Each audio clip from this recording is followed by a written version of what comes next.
Amém? Então diz assim, portanto, eu estou lendo aqui na NVI, visto que temos tal esperança, mostramos muita confiança. Não somos como Moisés, que colocava um véu sobre a face para que... 3:12, ok? Não somos como, agora 13, não somos como Moisés, que colocava um véu sobre a face para que os israelitas não contemplassem o esplendor que se desvanecia ou ia embora. Na verdade, a mente dele se fechou, pois até hoje o mesmo véu permanece quando é lida a antiga aliança. Não foi retirado, porque é somente em Cristo que ele é removido. De fato, até o dia de hoje, quando Moisés é lido, um véu cobre os corações, mas quando alguém se converte ao Senhor, o véu é retirado. Ora, o Senhor é Espírito, e onde está o Espírito do Senhor, ali a liberdade. E todos nós que com a face descoberta contemplamos a glória do Senhor, segundo a sua imagem, estamos sendo transformados com a glória cada vez maior, a qual vem do Senhor, que é Espírito. Amém? Então esse texto do capítulo 3, verso 18, o autor ele usa várias vezes, porque algo que eu coloquei como um tema desse primeiro devocional nosso é que a oração ela deve gerar transformação. E algo na oração que gera transformação é contemplar, sabe? Contemplar, repita isso comigo, contemplar. Contemplar é uma palavra que não é muito utilizada, né, no nosso cotidiano, né? Não é muito falada, né? Oh, estou contemplando, né? É mais ou menos uma mistura de observar, prestar atenção, fixar os olhos, ver os mínimos detalhes de algo e ver ali uma beleza, né? Algum proveito, né? Então, quando você vai a algum lugar que seja muito bonito, a gente mora num lugar, né, aqui em São Paulo, que facilmente, quando vamos para outro lugar, é muito fácil contemplar, né? Porque em São Paulo, pelo menos a gente não tem, eu não contemplo muita coisa aqui em São Paulo, né? É muito prédio, muita poluição, poucas árvores nós temos, né? Não temos muitas árvores, e as árvores que temos, quando chove, caem, né? Tem um problema na cidade com isso, muitos prédios, enfim. Cidade de São Paulo, onde você precisa ir um pouco longe para contemplar alguma coisa. Mas quando você chega na praia, não precisa ir muito longe, pode ser aqui na Praia Grande mesmo, eu gosto de ficar num lugar bem específico na Praia Grande, quando eu vou, né? Que é ali o Canto do Forte, né? Conhece o Canto do Forte? Amém, isso aí. O Canto do Forte, porque é profético esse nome, né? É só quem é forte lá. Brincadeira, mas o Canto do Forte, por que ele é bonito? Porque ele é o canto mesmo da praia e tem uma descida de um morro assim que ele ainda é todo arborizado, é todo de mata fechada ali, né? Você não pode chegar lá, então onde o homem não pode chegar, ainda está meio intacto, está muito bonito. E eu chego na praia, eu fico ali, meu olho descansa, né? Eu vejo aquela areia, vejo aquele mar, vejo aquela natureza e, poxa, eu começo a contemplar e agradecer a Deus. Então, contemplar é isso, você observar nos mínimos detalhes e ver beleza. Ver beleza, você precisa ver aquilo e, sabe, vai sair algo da sua boca. O pastor Rodrigo falou ontem, né? Tudo que nós falamos vem do livro, né? Estamos comentando os mesmos assuntos, mas algo que me chamou a atenção é isso, que o homem bom tem um bom tesouro, né, dentro de si. Então você exprime, você fala, né, daquilo que você acha. Outro momento que você contempla é na hora que você se relaciona com alguém para o casamento, certo? Você tem boas palavras a respeito daquela pessoa, você está contemplando ela. Quando alguém vai perguntar para você, né, então, Deise, o que você viu no Rodrigo? Né? Aí, o que você espera, certo? Ronaldo, o que você viu na Adriana? O que você espera que o Ronaldo fale? Eu vi uma pessoa muito desleixada, vi uma pessoa que não cuida. Não é isso que ele vai falar, pelo amor de Deus, né, Ronaldo? Tem que, o quê? O alvo dele é falar daquilo que ele contemplou durante um tempo, durante todos os anos, agora que ele é casado, e facilmente isso sai da boca de quem contempla, né? São palavras de louvor, amém? Palavras de louvor. Glória a Deus. Então, quando você contempla ao Senhor, é exatamente isso que tem que sair da nossa boca, né? E não apenas palavras de louvor como cantamos aqui. Cantar aos domingos, aos sábados, enfim, na célula, é muito simples. Nós temos uma letra e abrimos a nossa boca e cantamos. Mas exprimir palavras de louvor assim, quando ninguém está por perto, né? Ou quando você está, enfim, na sua casa, fazendo algum serviço do lar, ou no transporte público, ou lá no seu trabalho, assim, que você, por um momento, deixa as suas tarefas ali e vai tomar um ar, e lembre de quem o Senhor é, né? Em algum momento na sua casa, com a sua Bíblia aberta, contemplar e sair da sua boca palavras de louvor por aquilo que você o conhece. E aqueles que conhecem ao Senhor é aqueles que gastaram tempo de contemplação, tempo de observação, tempo de conhecê-lo, né? Contemplar é conhecer a Deus. Esse texto de 2 Coríntios capítulo 3, Paulo está falando isso. Fala assim, olha, vocês não são mais como Moisés. Moisés, ele tinha que usar uma venda, um véu, um véu no seu rosto, porque todas as vezes que ele chegava na tenda para passar um tempo com Deus, na sua oração, e ele gastava um tempo com o Senhor, ele via a Deus face a face, né? Ele contemplava a glória, na verdade, de Deus, e o rosto dele, quando ele saía da tenda do encontro, ficava iluminado. E aí ele tinha que usar um véu, para que os israelitas não vissem essa glória que ia embora. Né? Então, diariamente, Moisés estava lá. Então, ele devia viver com o véu na cara, né? A maior parte do tempo, porque quanto mais tempo ele passava, mais véu ele tinha que usar.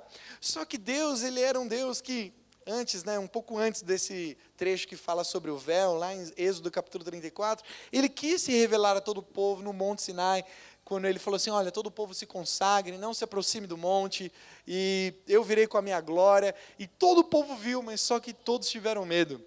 Todos tiveram medo. E o que eles disseram? Olha, que não seja nós, mas tu, Moisés, o representante. Deus, o tempo todo, ele queria mostrar a glória dele para o povo. Ele fez isso através de sinais, ele abriu o mar, o povo passou a seco, mas ele também queria que o povo contemplasse a sua glória, a sua beleza. Queria que conhecesse um Deus que é um Deus além das obras, além dos sinais. Um Deus que é cheio de glória, que é belo, né, que deve ser admirado. Amém? Amém? Vocês estão aqui nessa manhã, glória a Deus. E eu creio que esse jejum aqui, Deus quer nos ensinar isso. Quer nos ensinar a cada um de nós a contemplar, ver a sua beleza, mesmo ele sendo espírito, mesmo ele sendo alguém que não podemos ver aqui como vemos no nosso irmão do lado, mas em oração, em espírito, podemos contemplar o Senhor. Paulo está dizendo aqui, olha, todos nós com a face descoberta. E aqui Paulo ele faz uma analogia de que o véu é a lei, porque a lei do Senhor, né, a lei, você sabe, lá no Pentateuco e todas as leis que foram dadas, ela mostra a santidade de Deus e o zelo de Deus e o como é difícil o homem fazer, né, praticar tudo aquilo para chegar no nível do nosso Deus. É impossível. Então a lei, ela mostra isso. Só que as pessoas, quando elas se chegam a Deus pela lei, elas não contemplam a glória, elas contemplam o zelo, contemplam a santidade, e se você se achega a Deus através da lei, o que acontece? Né? Olha, eu cumpri, eu fiz isso, então eu mereço isso, e aí você vive na base da troca, na base desse relacionamento de troca. Mas não, Paulo está dizendo aqui, não, agora você pode ter acesso à glória de Deus, porque à medida que você teve a revelação de quem é Cristo, Filho do Deus vivo, você teve a experiência com Jesus, o seu rosto fica descoberto para contemplar a glória.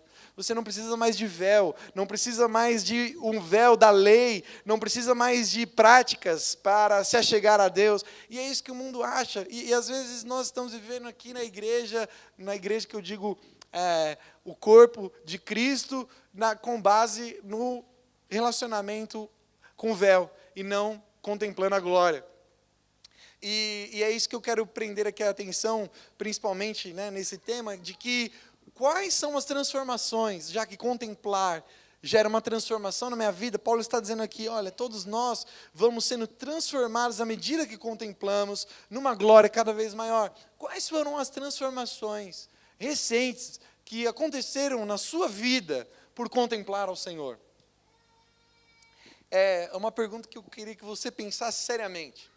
Mas não para trazer condenação, mas para trazer uma reflexão e que você pudesse anotar, né? A gente pediu para que você trouxesse aí o seu caderno, a sua caneta. Se você trouxe, se você tem o seu celular, seu bloco de notas, você consegue listar uma última transformação relevante, sabe? Uma transformação que foi não algo temporário, não que assim, durante alguns dias eu deixei de mentir, né? Por exemplo, estou dando um exemplo aqui bem grosseiro, mas eu deixei durante 15 dias, uma semana eu fiquei sem discutir com a minha mulher, ou, sabe, coisas assim, não são válidas. Eu estou falando de transformações que realmente você subiu a escada e não volta mais, certo? Aqui é a transformação, né, de metamorfose, vem dessa palavra metamorfose. Você sabe que um dos principais seres na natureza que passa por metamorfose é a borboleta, certo? Como que é o estágio inicial da borboleta? É uma o quê? Lagarta, né? Depois, a lagarta, ela come, e aí ela transforma, ela fica no lugar e ela é coberta, né? Ela mesma faz ali, né, com um material, um casulo, certo? Qual que é o segundo estágio? Um casulo. Você percebe que houve uma transformação? Você já viu ou ouviu falar de algum casulo que voltou a ser lagarta? É impossível, né? E depois do casulo, o que vem depois de um tempo? Vem o quê? A borboleta, certo? A borboleta é um ser muito belo, hein? Você já parou para prestar atenção na complexidade da borboleta? Bom, não vou me prender a isso, mas a borboleta ela não volta a ser casulo, ou volta? Ela volta a ser lagarta? Não volta. Depois que transformou, você entende que depois dessa transformação, nunca mais você volta. Você contemplou, comeu, né, de Deus, comeu do Espírito, comeu de Cristo, ao ponto que certas coisas já não fazem mais parte da sua vida, certo? E aí, eu estava pensando nisso, o Espírito Santo falou comigo algo tão belo. Lembra quando você era criança, né, que alguém chegava para você, geralmente pai e mãe, né? Assim, nossa, Renan, eu não acredito, você já é tão grandinho, né? Porque pai e mãe já falam assim, não, você já é um moço e ainda está fazendo isso. O que é isso? É quando o pai e a mãe chamam a nossa atenção para onde deveríamos estar e ainda não chegamos, certo? Nossa, mas com essa idade, ainda... Sei lá, o que eu posso usar aqui? Eu não pensei no melhor exemplo, talvez. Mas nessa idade, você ainda não gosta de tomar banho? Nessa idade, eu ainda tenho que mandar você escovar os dentes. Certo? Então, o que a mãe está fazendo aqui? A mãe está lembrando você qual é a sua idade e onde você deveria estar. E aí, eu, meditando na palavra, sabe que Jesus Cristo fez exatamente a mesma coisa? Lá no texto que ele fala conosco, eu acabei nem anotando, anotei o de Paulo, mas vou citar aqui para você esse texto de Lucas, se eu não me engano, que Jesus está dizendo o seguinte, João capítulo 14, quem vê ao Pai, vê a mim. E aí Filipe, um dos seus discípulos, no momento fala assim, olha Jesus, então mostra-nos o Pai, isso será o suficiente. Ali já estava quase chegando no fim do tempo de que Jesus estava com eles, ele já estava falando que ele ressuscitaria, que ele morreria, que ele ressuscitaria. Enfim, ele estava falando tudo isso, né, nesse sermão para os discípulos. Só que Filipe chegou e falou assim, não, Jesus, então mostra-nos o Pai. Aí Jesus ficou indignado com ele. Falou assim, Filipe, todo esse tempo você andou comigo e você ainda não viu o Pai. Conhecer a Cristo, contemplá-lo, deve gerar o quê? Uma transformação, certo? Deve gerar um nível maior de conhecimento. E não o contrário. Todo conhecimento que você pode obter na palavra de Deus, ele será inútil se você não abstraí-lo, sabe? Não vivê-lo realmente. Todo conhecimento que nós cantamos aqui é bíblico. Tudo que nós cantamos aqui é bíblico. Está na Bíblia, né? O ousado amor, o preço que foi pago, o Jesus no barco enquanto está tudo dando errado. Se você descansar, vai dar tudo certo. Mas se você não realmente experimentar isso de verdade, não vai funcionar. E aí, quando as pessoas chegam em nós e falam assim, nossa, mas você é crente e você ainda faz isso? Aí a gente fica com muita vergonha, não fica? Você fala, nossa, eu sou um péssimo crente. E aí você tenta maquiar essa solução, não é? Porque logo quando se pressupõe que você é um seguidor de Jesus, então você não pode fazer algumas coisas, você tem que fazer outras coisas. É isso que o mundo acha. Então quem é seguidor de Cristo não pode mentir, não pode roubar, não pode fazer sexo antes do casamento, não pode ficar bêbado, não pode um monte de coisa. E você toma atenção a todas essas coisas. Ah, quem é crente em Jesus Cristo tem que vir ao culto. Quem é crente em Jesus Cristo tem que fazer isso e aquilo. Tem que praticar uma série de coisas. Você toma atenção para as coisas que você deve ou não fazer, mas aquilo não fez parte de uma transformação autêntica. E aí quando você está sozinho, né? Quando você está ali naquele momento, fazendo algo que ninguém te vê, aí que você revela a sua natureza e cai, às vezes em pecados que você não deveria mais estar caindo. Mas por quê? Porque você ainda não foi transformado. Você ainda não contemplou o suficiente para que essas práticas se tornem vida de Deus. E você deixa de fazer elas, não porque você está seguindo uma série de regras, mas sim porque você contemplou tanto a Cristo, que você descobriu o que é da sua vontade e o que não é mais. Amém? Você já passou por esse tipo de transformação? E, amados, não importa o tempo de convertido que você tenha, se não está passando ainda pela metamorfose, pela transformação cotidiana daquele que contempla, então você está com um problema da religiosidade, daquele que está simplesmente parado e vivendo o cotidiano, fazendo as mesmas coisas, mas não tem transformação. Outro trecho, né, que eu separei é Coríntios, capítulo 3, verso 2, do primeira carta. Né? Então, nós estamos em 2 Coríntios, mas na primeira carta que Paulo escreve à igreja, olha o que ele diz lá, 1 Coríntios capítulo 3, verso 2, ele está falando, olha irmãos, eu não lhes pude falar como espirituais, mas como carnais, olha isso, como crianças em Cristo. Dei-lhes leite e não alimento sólido, pois vocês não estavam em condições de recebê-lo. De fato, vocês ainda não estão em condições. Paulo era o pastor da igreja, era aquele que tinha aberto a igreja, né? No momento, outro pastor estava lá. Mas quando ele escreve a primeira carta, olha o que ele diz aos irmãos, olha, quis dar a vocês um alimento, era para vocês estarem aqui, mas vocês ainda estão aqui. Por quê? Porque vida com Deus pressupõe transformação. Vida com Deus, de verdade, leva-nos à transformação. Pergunta aí para o seu vizinho, assim, sem muitas delongas, mas de verdade, assim, olha, você tem tido uma vida transformada realmente? Pergunta aí para ele. Você tem passado por transformações? De verdade, né? Isso é muito sério. Isso é muito sério. Né? Por quê? Porque você fica com vergonha quando outras pessoas chamam sua atenção, porque você não está praticando aquilo que um filho de Deus deveria fazer. Mas, ao mesmo tempo, isso não tem gerado em você o desejo de ir em um lugar secreto e viver a transformação por contemplar ao Senhor. É muito mais fácil, hoje, você entrar aqui por essas portas e fazer exatamente aquilo que nós fazemos, vir, jejuar, ler a Bíblia, cantar algumas músicas, e depois ir para a sua casa, do que passar um tempo no quarto de escuta, contemplando ao Senhor e deixando que Ele transforme o seu coração. E sabe, eu meditando sobre isso, eu cheguei a essa conclusão ontem, até acabei vendo um vídeo assim, que foi, sabe aquele vídeo que parece que foi Deus que colocou para eu assistir, né? Não é? Já aconteceu isso com você?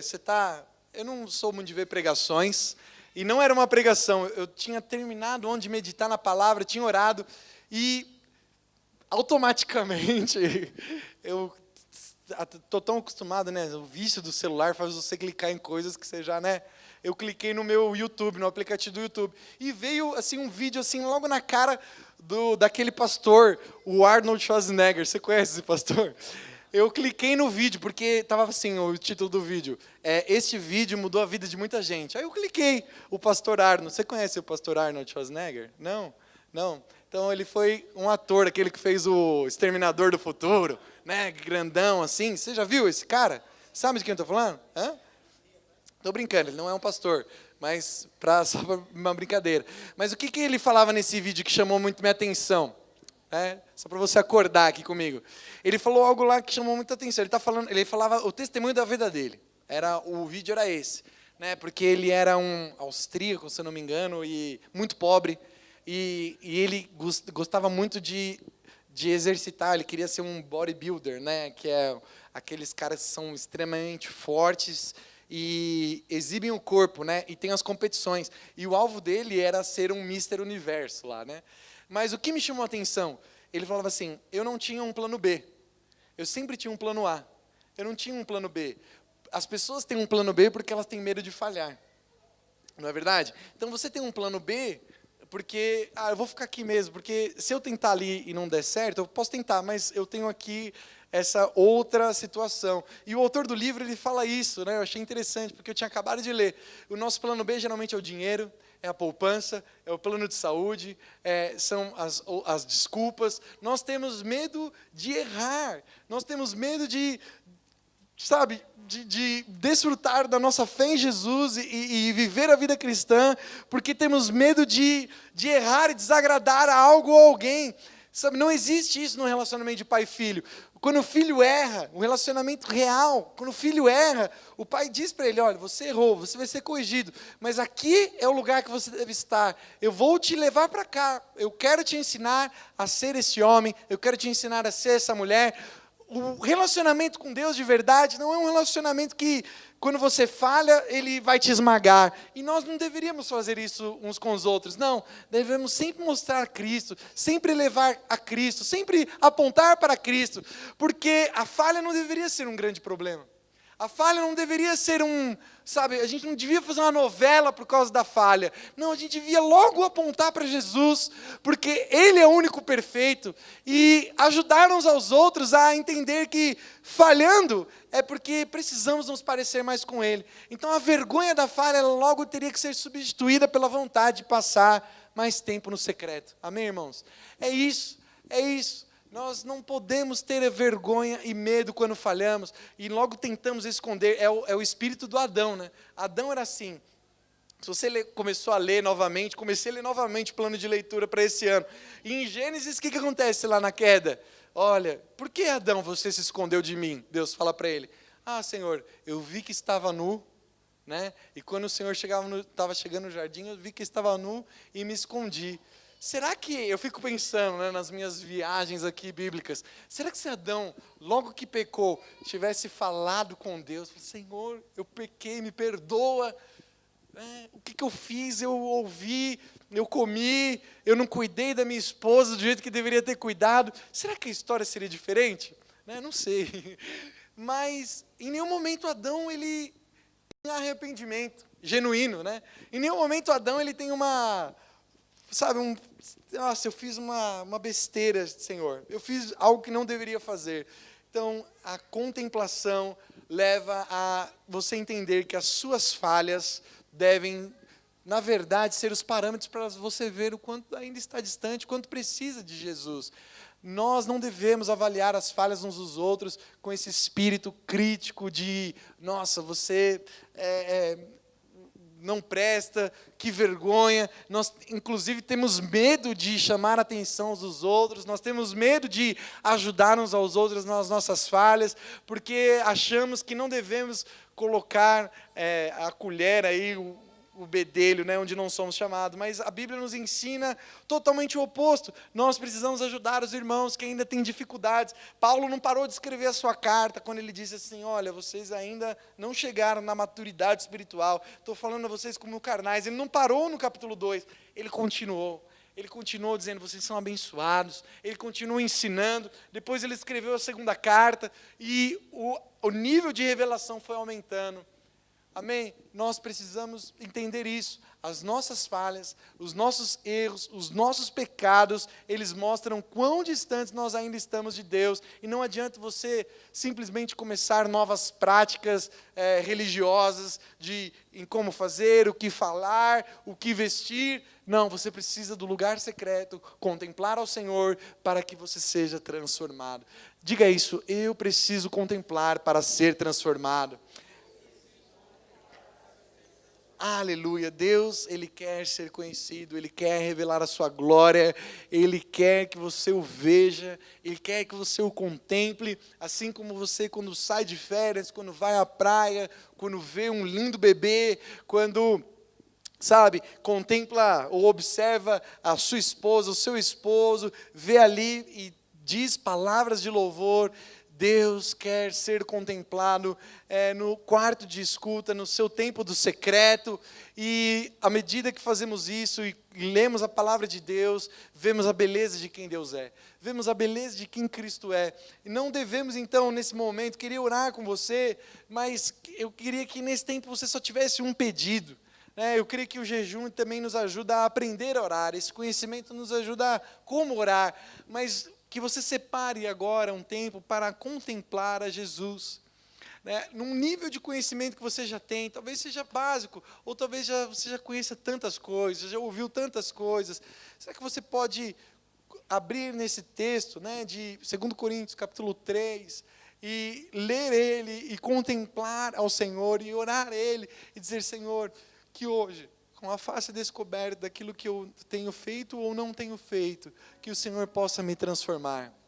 Eu quero ser transformado, mas não uma transformação temporária, não uma transformação que gere, sabe, uma volta depois, uma transformação, sabe, de alguém que vai viver ali durante 1 ou 2 semanas e depois vai voltar às mesmas práticas. Senhor, eu preciso de uma transformação genuína e permanente.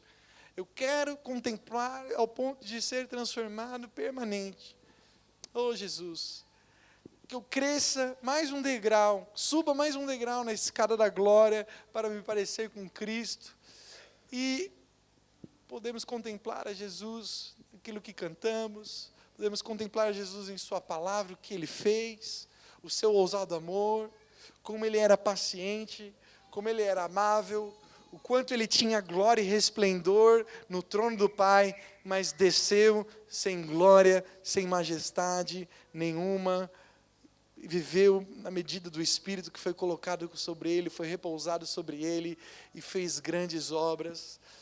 Aleluia, e a obra que Ele fez na sua vida, será que você pode voltar à memória em coisas que você já viveu com o Senhor, lá nos seus primeiros dias, como Ele foi bom, como Ele te chamou?